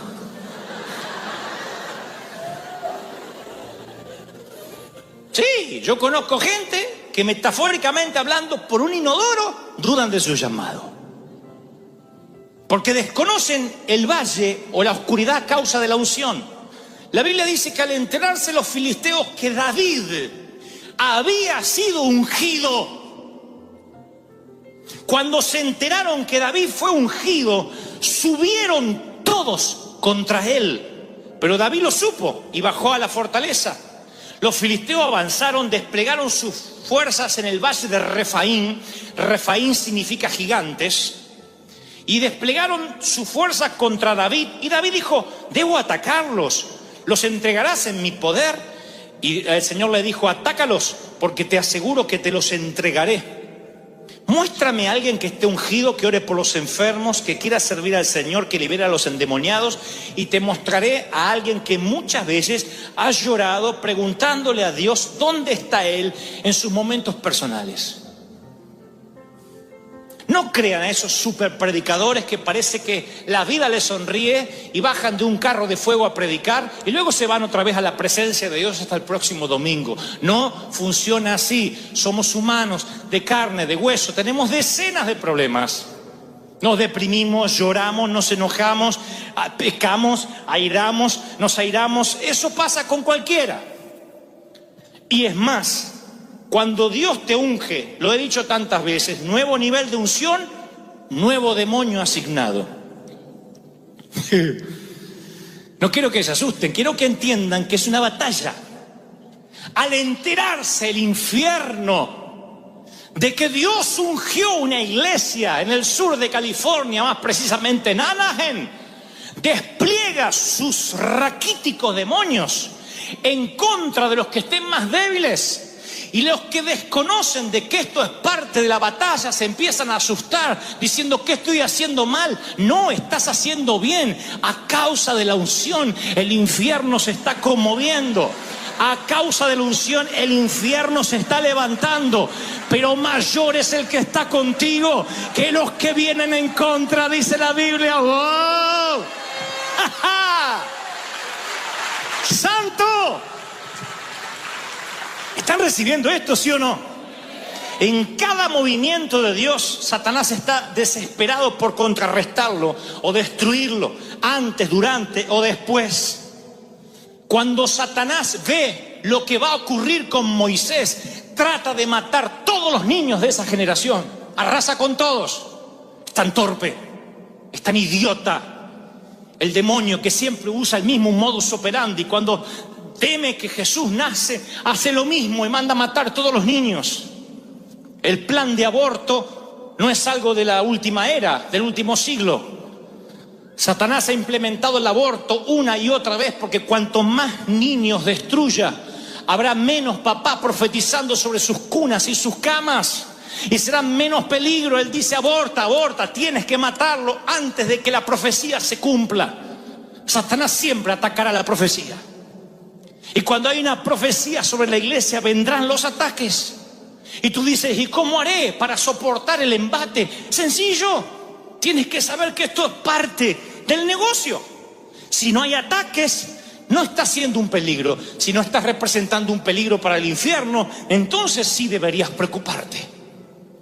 Pero si tienes ataques, si Satanás se quiere levantar una y otra vez, tienes que saber que cuando él huele la profecía es porque lo que Dios determinó se va a cumplir, se va a hacer. No hay posibilidad que el plan aborte. Se va a hacer. ¿Están recibiendo esta palabra, sí o no? Cuando el enemigo se levanta es porque es más grande lo que Dios va a hacer. Aunque el enemigo venga como río, el Espíritu de Dios levantará bandera, va a plantar bandera, dice la Biblia. Aunque venga, aunque quiera arrasar. ¿Están recibiendo esta palabra? ¡Ja, ja! ¡Aleluya! ¿Reciben algo más? Digan conmigo: algo más, quiero algo más. No importa si estás en el valle de lágrimas o el de los huesos secos, o el valle a causa de la unción que reposa sobre ti. Nunca creas que Dios te abandonará en ninguno de los tres. Nunca, jamás. Es más, les daré esta revelación por la misma ofrenda. Y los siervos del rey de Siria dijeron: el Dios de Israel solo es Dios de montes, de montañas. Por eso siempre nos vencen. Esto dijeron los sirios. Si hacemos que ellos bajen a la llanura, al valle, ahí los vamos a vencer. Pelearemos con ellos en campo raso y los vamos a vencer porque su Dios es Dios de montes y Dios de montañas. Satanás dice: este es un creyente de domingo. Vienen a recibir la palabrita y se van. Pero Dios no está con ellos los lunes, ni los martes, ni en los valles, ni en las crisis. Y cuando el enemigo se atreve a decir esto, hay una palabra que debes saber. La Biblia narra que Dios se ofende. Dios, cuando oye lo que los sirios dicen, dice: vino pues el varón de Dios al rey de Israel y le dijo: por cuanto los sirios han dicho Jehová es solo Dios de montes y no de valles, es solo Dios de día y no de oscuridad, dice Dios: yo te voy a entregar toda esta multitud de enemigos en tus manos para que conozcan que también soy el Dios de los valles. ¡Oh!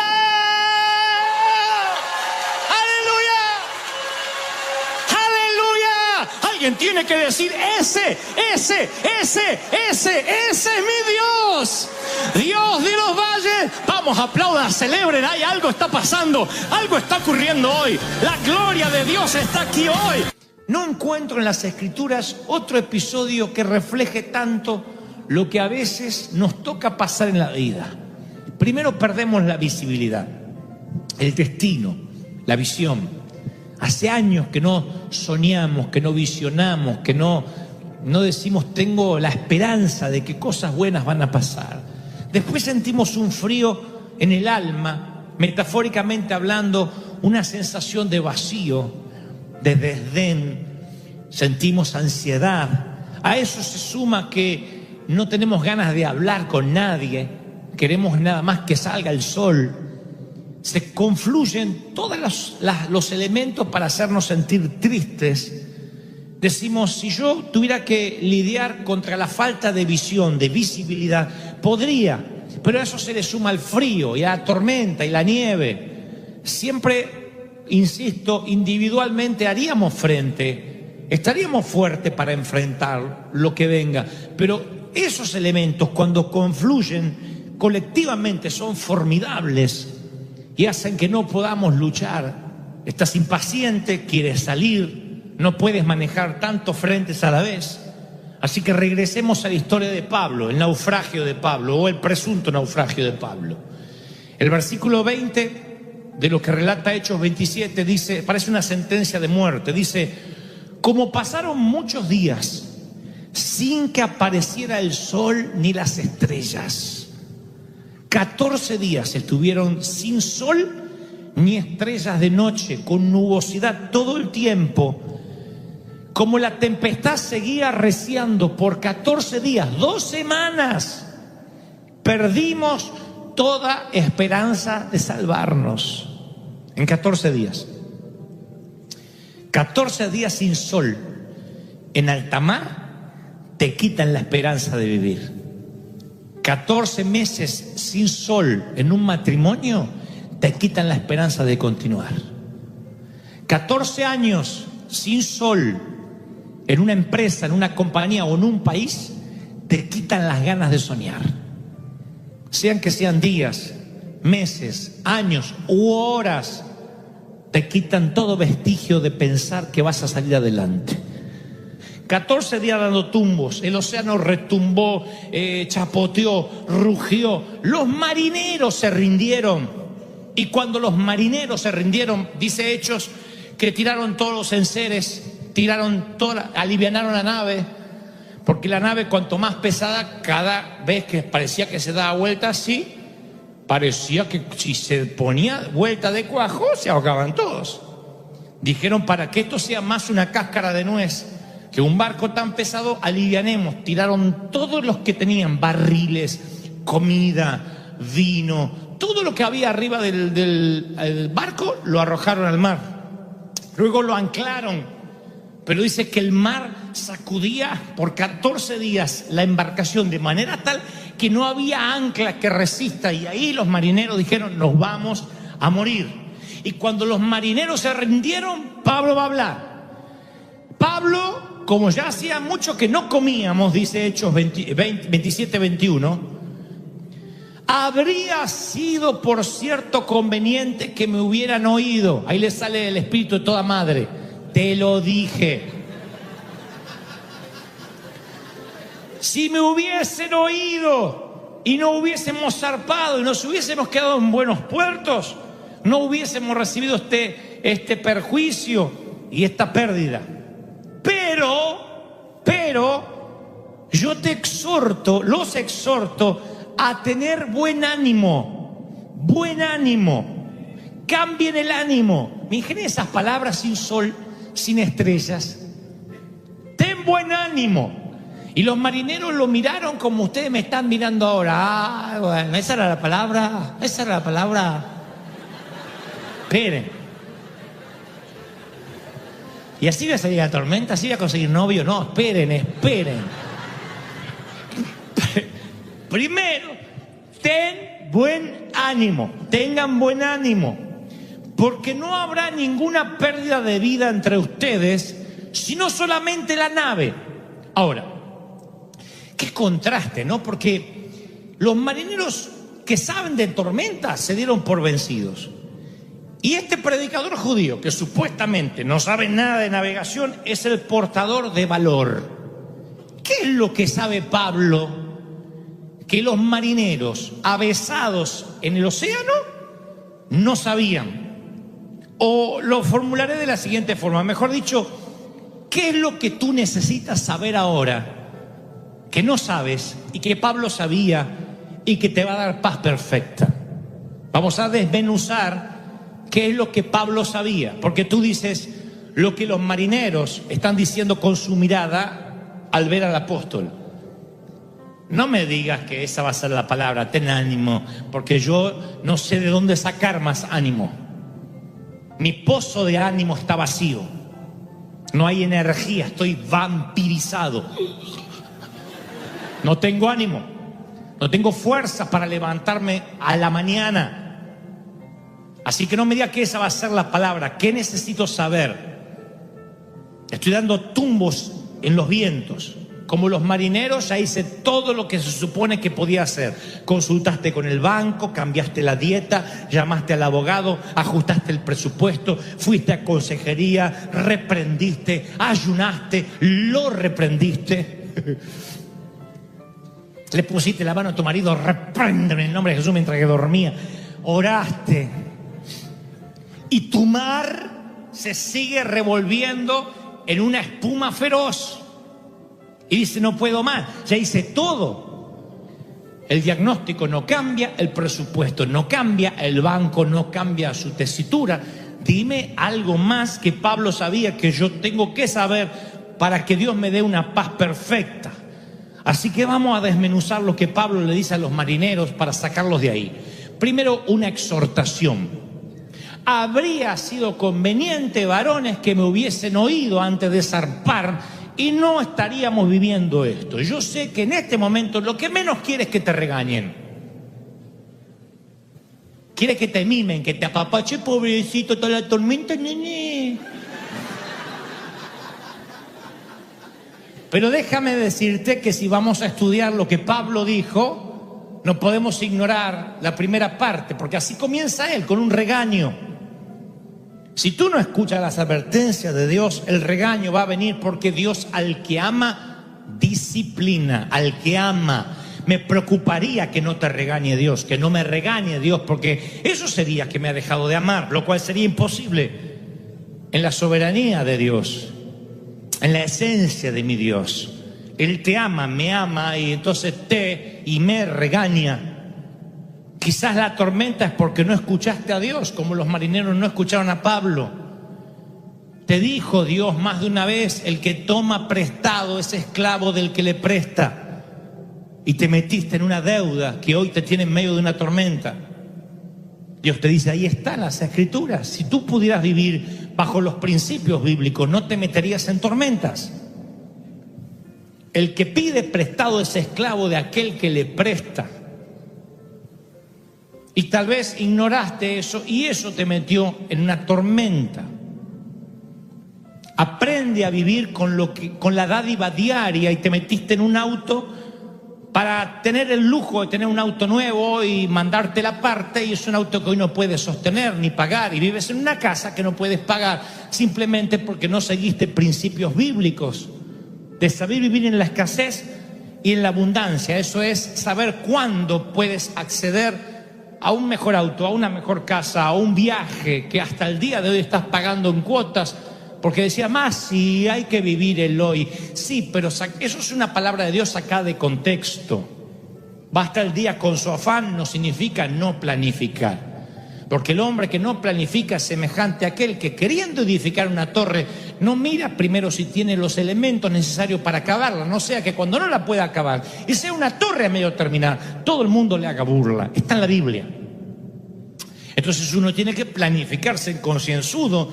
Quizás estás en una tormenta porque no oíste. Te dijo el Señor que el sexo fuera del matrimonio ocasiona caos.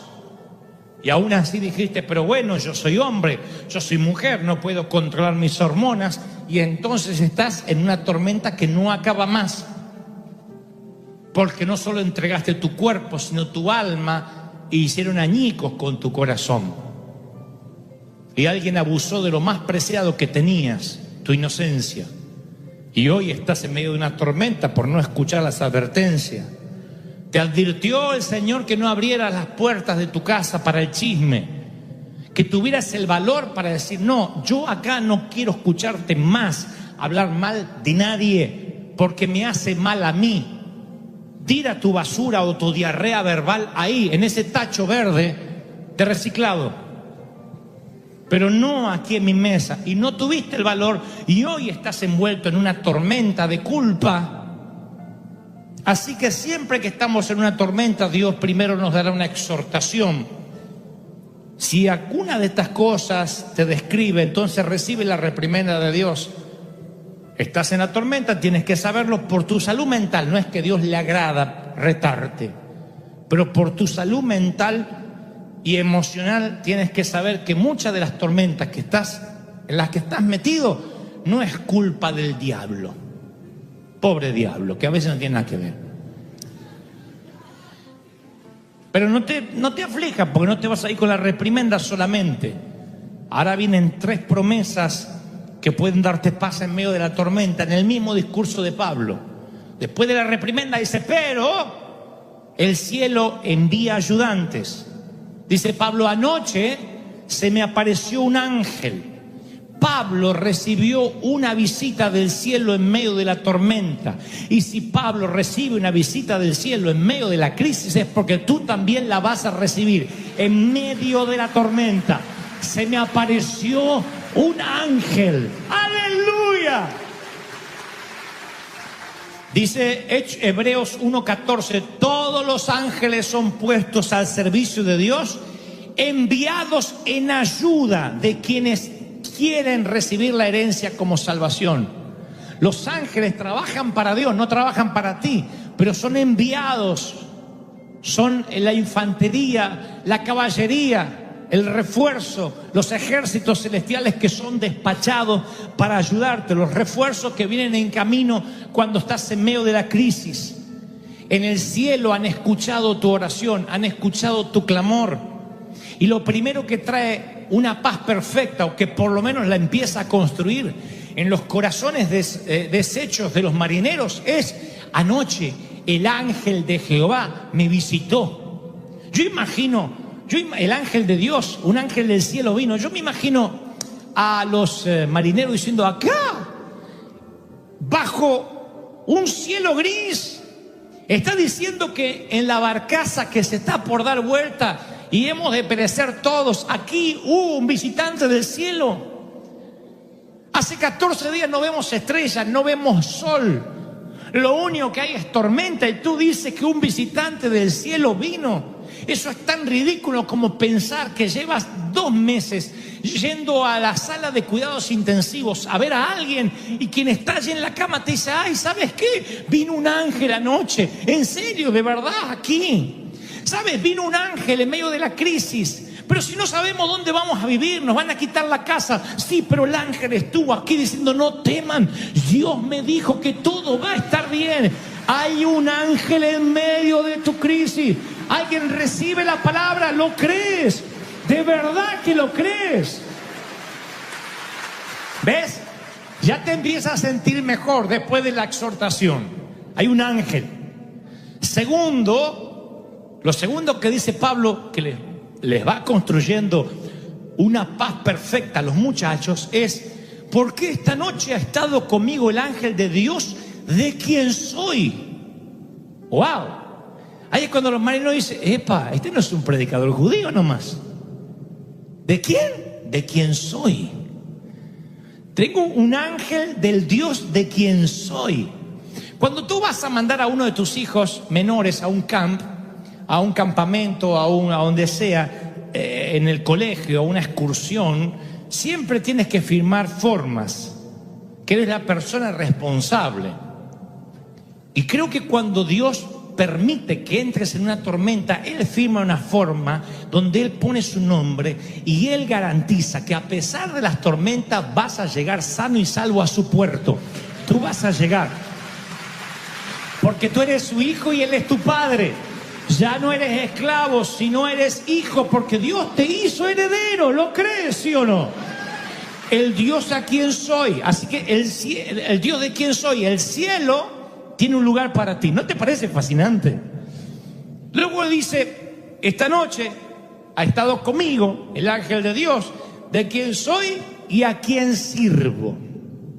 ¿A quién sirvo? Dios le dijo a Pablo que lleve el evangelio a Roma y aún no había terminado la misión. Así que Pablo sabía que no se podía morir. Pablo dijo, no me puedo morir. Porque Dios, cuando me subió a esta travesía, me dijo, vas a ir a llevar el evangelio a Roma. No es que Dios cambió de planes ahora. Y como yo tengo una misión, el barco no se puede hundir. Y quiero que sepas esto, aunque parezca algo infantil, tú no vas a vivir un día menos de los días que ya dispuso Dios. Parece una tontería, pero quiero que mastiquen y lo dijeran. Tú no vas a vivir ni un día menos de los días que ya dispuso Dios que vas a vivir. Dice la palabra en Salmo 139, 16. Yo no había vivido un solo día cuando tú habías decidido cuánto tiempo iba a vivir y lo habías anotado en tu libro. Lo único que tú y yo podemos hacer es cambiar la calidad de tus días y de mis días, pero no la cantidad. Los mensajes que Dios trae cada domingo acá es para cambiar tu calidad de vida hasta que Cristo venga, pero no la cantidad. No nos corresponde a nosotros cambiar la cantidad. Dios sabe cuántos días vas a vivir. Y si Dios tiene un trabajo para ti, Él te va a mantener vivo hasta que lo hagas. Yo te prometo que las aguas no te anegarán, dice Dios. Yo te voy a sacar de ahí. Es un proceso, no mueres en la tormenta, no naufragas, no termina ahogado tus días. Lo recibes, aleluya. Bueno, pero lo que dice Pablo empieza mal y termina también un poco mal, porque dice, esto les pasa por no hacerme caso. Pero tranquilos, el ángel de Jehová, el ángel de Dios, me visitó anoche. El ángel del Dios al quien soy y a quien sirvo. Y me dijo que no habrá pérdidas de vida. Solo perderemos el barco. Solo la nave. Ustedes dicen, bueno, pues si sabes que te vas a morir, ¿qué te importa el barco? Pero vamos a mirar finito lo que dice acá Pablo, porque no es fácil perder el barco. Una vez que ya sabes que salvas tu vida, sientes alivio, pero después también quieres el barco. Siempre. Ese barco puede ser tu matrimonio, tu cuerpo, tu salud, tu empresa. Y gracias a tu barco, convengamos, te has mantenido a flote. Y ahora sin tu barco sientes que te vas a hundir. Y entonces te sientes mal. Dice, bueno, salvé la vida, pero no tengo barco. Y esta palabra va para los mismos que hace un momento dije, estás en una tormenta y tenían miedo a morir. Ahora tú dices, bueno, ok, el ángel está conmigo, tengo una misión, no me voy a morir. ¿Y por qué perdí la casa? Porque a veces los barcos se pierden en las tormentas. Porque Dios nos quiere enseñar a tener paz perfecta con o sin barco. A saber que vamos a llegar a destino con o sin barco. Tú puedes no tener una casa, vivir de prestado y sin embargo tener paz. O podrías tener una casa, pagar un mortgage y no tener paz nunca, porque una casa donde hay rencillas, donde hay rencor, no abunda la paz, y lo que quieres, como dijo Salomón, es preferible comer un mendrugo de pan en paz que tener un manjar en una mansión con una mujer rencillosa o con un hombre rencilloso. Entonces a veces creemos que la paz es la seguridad, tener el auto pago, no tener crédito. Si el dinero trajera la paz, entonces tendríamos aquí seminarios de economía, no de Biblia. No es esa la paz. El Señor dice, se perderá el barco. A veces por malas decisiones, por no escuchar una reprimenda, perdemos los navíos. Los perdemos. ¿Qué otra manera Dios tiene para enseñarnos dependencia divina, sino es a veces dejarnos sin barco. ¿Cuándo es que aprendemos a confiar en Dios? ¿Cuando tenemos dinero? No. Si tú tienes un problema de baja estima, esto lo dije muchas veces y lo diré otra vez porque a veces lo olvidamos. Si tú dices, yo lucho con la baja estima, sáname, Dios no te va a elevar la estima, va a mandar gente para que traten de dañar tu estima, para que tú la fortalezcas. Recuerden que cuando uno se da una vacuna, la vacuna es nada más que un concentrado de la enfermedad de la cual quieres combatir. Entonces te inyectan esa misma enfermedad en una baja dosis para que subas tus defensas, suba el umbral del dolor. Cuando tú dices, dame paciencia, Señor, dame paciencia, Dios dice a Satanás, como dijo al mismo diablo con respecto a Job, bueno, atácalo un poquito, atácalo un poco, que se le pare el auto, que la familia esté más rebelde que nunca, que la suegra se le venga a visitar, porque me está pidiendo paciencia. ¿Cómo vas a tener paciencia si no viene la manera para que tú la eches a andar a la paciencia? Si tú oraste alguna vez por fe, vas a estar en tormentas donde vas a tener que usar la fe. Si no, nunca vas a saber si tienes fe. Nosotros pensamos que tener fe es ausencia de problemas. No, tener fe es problemas y operar la fe por encima de esos problemas. ¿Sí? Entonces, ¿cómo vas a aprender a vivir en lo mucho y en lo poco si nunca tuviste poco? Si nunca perdiste un barco. Dios tiene que saber que tú vas a tener paz independientemente del dinero que tengas en el banco. Tu bolsillo no puede regular tu paz. Tu paz tiene que ser porque el ángel de Jehová te visitó anoche y te dijo, aunque pierdas todo, yo estoy contigo, dice Dios. ¿Cuántos reciben esta palabra? Díganme amén. ¡Aleluya! ¿La están recibiendo, sí o no? Yo estoy contigo, dice Dios. Esa es la paz perfecta. El Dios de quien tú eres, ¿tú crees que eres del Señor? ¿Cómo te vas a ahogar entonces? Noah Drew tenía 2 años cuando descubrió que no se hundiría para siempre. 2 años. La familia Drew recorría en su auto la corta distancia hasta la piscina del barrio. Iba tan despacito la mamá, manejando tan lento el automóvil, que los seguros automáticos de las puertas no se cerraron. Y Noah, que iba con su traje de baño en el asiento trasero, 2 años, abrió la puerta y se cayó.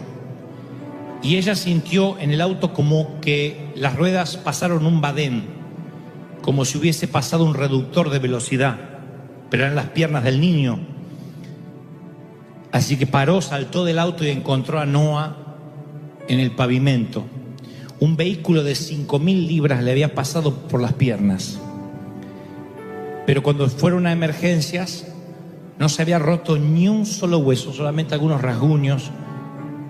Y le decían a la mamá, ¿de verdad el auto le pasó por arriba? Y esa noche, cuando ya estaban en casa con algunas heridas menores, el niño dijo, mamá, Jesús me atrapó. Y la mamá le dice, ¿pero tú viste a Jesús? Y dice, sí. Y le dije, gracias. ¿Y qué te dijo? De nada, pequeño. Me atrapó. Y luego agregó, dice, Jesús tiene sus manos de color pardo. Él me atrapó. ¿Y no hablaste nada más? No. Le dije, gracias. Y me dijo, de nada. Y me dejó allí. Cuando los temporales del nordeste azotan, cuando soplan vientos contrarios, cuando sientes que estás perdiendo tu barco, el mismo Jesús que le mandó el ángel a Pablo te dice, cuando pases por las aguas, yo estaré contigo. Y escucha esto, Jesús todavía atrapa a sus hijos. Jesús todavía los atrapa con los brazos para que no se hundan, para que los autos no te aplasten, para que nada malo te pueda pasar. Jesús sigue atrapando a sus hijos. Si lo hizo con Noah de 2 años y lo hizo con Pablo hace miles de años, ¿cómo no lo va a hacer contigo? Aunque pases por las aguas, yo estaré contigo, dice Dios. Los marineros describen una tempestad de la cual ningún navegante puede navegar. La llaman una tormenta perfecta. No porque sea perfecta en el sentido de ideal, sino porque es perfecta en la combinación de factores. Entonces, todos los elementos, vientos huracanados, frente frío, lluvia torrencial, se unen y crean un desastre invencible, inexpugnable, cuando varios factores se combinan. Y esta palabra va para los que se han hecho esta pregunta durante los últimos meses, que dicen: yo no sé qué peor cosa me podría pasar, ya estoy curtido del dolor, harto de sufrir, no tenemos descanso en nuestro alma, en nuestro corazón, y sentimos que no vamos a poder lidiar con tanta crisis, con tantos embates, con tantas olas furiosas y espumosas que vienen contra nuestra vida. Pablo, el apóstol, tiene una palabra para los que estamos o los que están viviendo esa situación. Dice: y la paz de Dios, se lo dice a la iglesia de Filipo 4:7, y la paz de Dios, que sobrepasa todo entendimiento, cuidará tu corazón y tus pensamientos en Cristo Jesús. Ahora, vamos a ubicarnos en tiempo y espacio. Cuando Pablo escribe este texto, él acababa de salir de una tormenta en el Mediterráneo. Había abordado un barco en Cesarea con destino a Italia. La palabra dice en Hechos que viajaba con él Lucas y también un hermano de Tesalónica llamado Aristarco. Viajaban en un barco que tenía prisioneros, cuyo destino final seguramente era el Coliseo romano. Atracan en Sidón, cambian de embarcación a un barco egipcio que transportaba cereales y salen a navegar a buscar otro puerto. Les cuesta mucho llegar a ese otro puerto. La Biblia narra que los vientos empiezan a soplar sin piedad. Dice el escritor: a duras penas llegamos a un lugar llamado Buenos Puertos, que de bueno no tenía nada, porque dice la palabra que no podían pernoctar ahí. Los barcos, en ese entonces, el barco egipcio que transporta cereales, que trae a Pablo, medían unos 30 metros más o menos, pesaban unas 1000 toneladas, pero no estaban diseñados para navegar bien en las tormentas en los tiempos del Medio Oriente. Esto lo dicen los libros de historia. Hay un libro antiguo que describe los peligros de navegar en ese momento del año y dice: hay una luz natural muy pobre en invierno, noches largas. Vayan imaginándose lo que es estar en una embarcación de esas. Luz natural de día muy pobre, como si hubiera una bruma continua, ¿no es cierto? Además de eso, noches largas, muy largas, que no se terminan más, nubosidad densa, escasa visibilidad, o sea, no ves nada, vientos, lluvia y nieve doblemente fuerte. Y Pablo, que conocía lo que es la travesía invernal, cuando están en Buenos Puertos, le dice a los muchachos de la embarcación, incluyendo a su capitán y contramaestre, o sea, segundo a bordo, le dice: no salgamos, porque vamos a poner en peligro la embarcación, lo que está dentro, nuestras vidas. No está bueno navegar acá. Pero ninguno de los tripulantes quería quedarse a pernoctar en Buenos Puertos, que de bueno no tenía nada. Dijeron: no vamos a quedar acá, vamos a salir igual. El capitán no escuchó a Pablo.